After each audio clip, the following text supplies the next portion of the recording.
acuerdos de libre comercio entre Europa y Estados Unidos que, bueno, que parece ser que están a punto de firmarse, que si en Europa hay acuerdos, que si son acuerdos, como tú has mencionado muchas veces, que están por encima de los políticos. Hay acuerdos de partidos políticos para firmar todos esos tratados de libre comercio, independientemente del color político que tengan, porque hay algo que subyace detrás. ¿Qué podemos comentar de los tratados estos? ¿En qué situación está? ¿En qué, si se llegan a firmar, cómo afectaría a la gran masa de población que no comemos, ni bebemos, ni participamos en estos tipos de acuerdos que son secretos, que no tenían por qué ser secretos, pero que se llevan con un secretismo total, o casi total? Yo creo que ahí hay que hacer dos consideraciones, digamos una más general, ¿no?, sobre lo que habría que calificar como la ideología del libre comercio, ¿no?, que es el mito del libre comercio, sí, que en realidad no existe, ¿no? Se impone a países más pobres que abran sus puertas, sus negocios, sus economías a los más ricos, pero los más ricos no lo hacen, ¿no? Entonces no ha existido nunca el libre comercio en el mundo y no se conoce ni una sola nación que haya progresado abriendo sus puertas. Han progresado, han llegado hasta donde están, precisamente protegiéndose. Y cuando están arriba y han subido por esa escalera, como dice Chang, un economista coreano muy interesante, cuando han subido por la escalera del proteccionismo y ya están arriba del todo, retiran la escalera para que los demás países no puedan subir por el mismo sistema que a ellos les ha permitido. La teoría económica no permite afirmar de ninguna manera que el libre comercio sea más ventajoso que el proteccionismo, salvo que se den situaciones, condiciones de mercado de libre competencia, de competencia perfecta y algunas más que ahora no voy a explicar aquí, que son absolutamente, digamos, irreales, ¿no? Por lo tanto, no es verdad que el libre comercio, de existir, fuese más ventajoso que el proteccionismo. Además de eso, la experiencia nos dice que cuando se han firmado estos convenios llamados de libre comercio, pero que no lo son porque son desiguales y porque es entre partes desiguales y no hay nada más injusto que tratar igual a los desiguales, lo que ha ocurrido hace unos años, 2 o 3 años o 4, se firmó el de Colombia, Estados Unidos, y ya sabemos que lo que ha dado lugar es que se han reforzado las ventas de Estados Unidos a Colombia y que las compras de Colombia a Estados Unidos han aumentado y no, como se decía, las ventas de Colombia a Estados Unidos, y por lo tanto se ha hecho todavía más desigual la balanza. Pues la experiencia nos ha enseñado siempre que esos convenios esos tratados refuerzan la desigualdad. Y ya en concreto con este convenio entre Estados Unidos y Europa, hombre, ya llama la atención que sea secreto, ¿no? Porque si tiene tantas ventajas, lo suyo sería que todo el mundo las conociera para que hubiera un consenso generalizado a su favor, ¿no? Lo cierto es que claramente va orientado a facilitar la penetración de las grandes empresas en el otro mercado.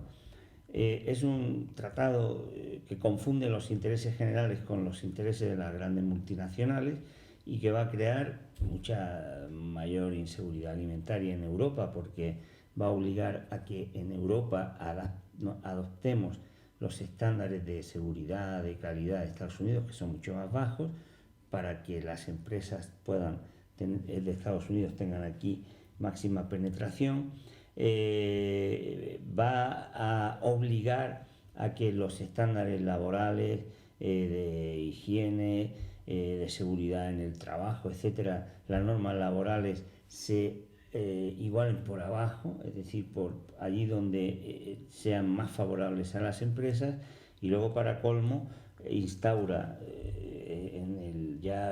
como una expresión aberrante de la aberración, pues instaura tribunales, digamos, privados ad hoc para resolver los conflictos que se puedan plantear, con lo cual pues te cargas el sentido del interés público, el sentido de la administración de justicia en su sentido tradicional, ¿no?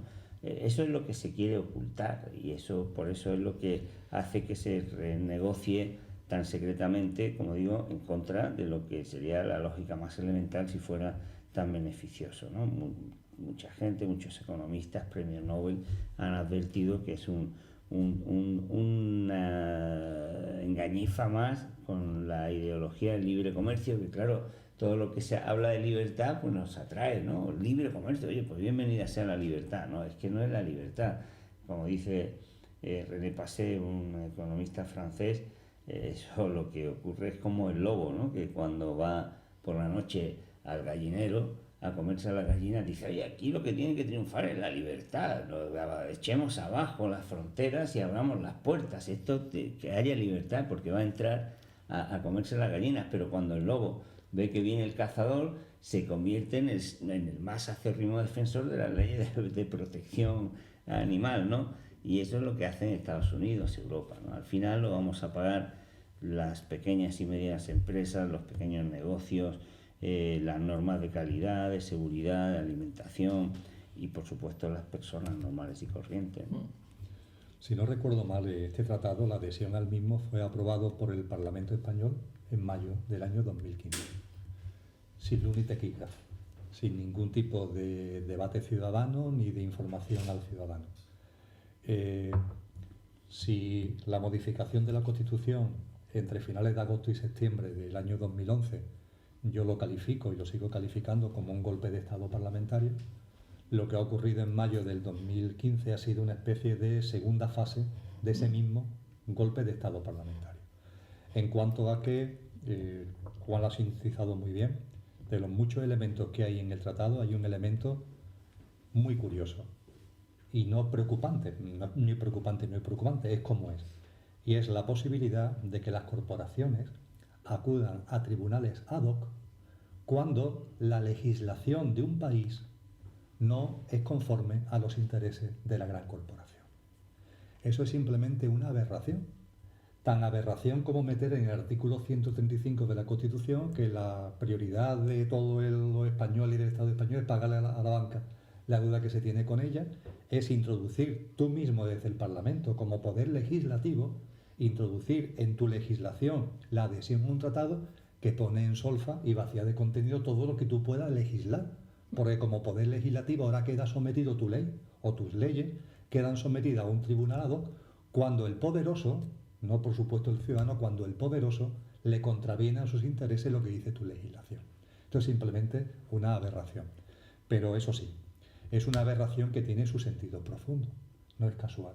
Y forma parte de una dinámica que hace ya tiempo se puso en marcha, y es que de la misma forma que el sistema consiguió hace bastante tiempo la esclavitud de los ciudadanos y de las empresas a través de la deuda, hace no demasiados años, a partir de la crisis financiera, lo que se ha intentado y se ha conseguido es esclavizar también a los Estados-nación, a los gobiernos democráticos, también bajo la deuda.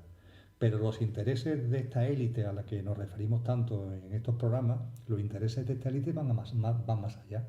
No se van a conformar con que los Estados-nación, los gobiernos entre comillas democráticos, se conviertan en simples vasallos de ellos, sino que van a desconfigurar hacia la disolución de los Estados-nación. Yo no sé en qué se van a convertir, pero no van a tener nada que ver con lo que ha sido la figura institucional que hemos conocido como Estados-nación. Y vamos hacia un mundo de corporaciones. Va a ser un mundo de corporaciones, los que van a gobernar el mundo abiertamente, no bajo cuerda, no disfrazadamente como ahora, sino ya sin ningún tipo de disfraz, van a ser corporaciones. Esas corporaciones que precisamente son las grandes beneficiadas por el tratado que estamos comentando. Creo que poco a poco la élite se va quitando caretas, y este tratado lo que sí tiene de mérito es que es un elemento de quitarse caretas bastante claro, bastante patente. Y ante ello, lo mismo que siempre. Tendríamos que volver a lo mismo de siempre. El encuentro interior, sacarlo fuera, Tomar compartirlo con los demás, crear nuevas cosas que no tengan que ver con el orden de siempre y con la dinámica de siempre. No, y se está, llevas razón, pero se está haciendo un combate muy importante en Europa y se están poniendo piedras muy importantes. Ha habido ya otros momentos así en el que se ha logrado parar. Yo no sé al final lo que va a ocurrir, pero no están sacándolo con la facilidad que habían previsto, ¿no? O sea, yo creo que ahí los movimientos sociales, muchísimas organizaciones de todas las corrientes de opinión están batallando y muchas personas, y yo creo que es ejemplar y que hay que... Claro, es difícil porque no se habla de esto, ¿no? Si simplemente un programa Claro. a las 10 de la noche en las cadenas de televisión haría que la gente se pusiera las manos en la cabeza, pero bueno, hay que hacer un esfuerzo muy grande de divulgación y aunque es difícil, porque los grandes partidos ya vimos lo que hicieron, ¿no? Llevar allí, votarlo sin que nadie discutiera, sin que nadie supiera nada, ¿no? Sí, esto no sale en las televisiones. Mañana vamos a Marrakech, la fundación, vamos 4 personas a la fundación a hacer cosas, ¿no? A grabar y tal, ¿no? Y Marrakech, leyendo un poquito la historia, resulta que salió un programa en la televisión francesa en periodo de máxima audiencia diciendo que era un lugar paradisíaco y tal y tal. Se dispararon las ventas totalmente, ¿no? Claro. Entonces, estos son temas que la televisión normal no va a sacar. Nosotros 4 personas así, como, en fin, que... Pero bueno, ahí está, ahí estamos, claro. Que la vida fluya. Claro, una cosa es dejarte, desapegarte, sin expectativas, hacer lo que sientas y desapégate del resultado. Tú haces lo que sientas y cada uno que actúe en consecuencia.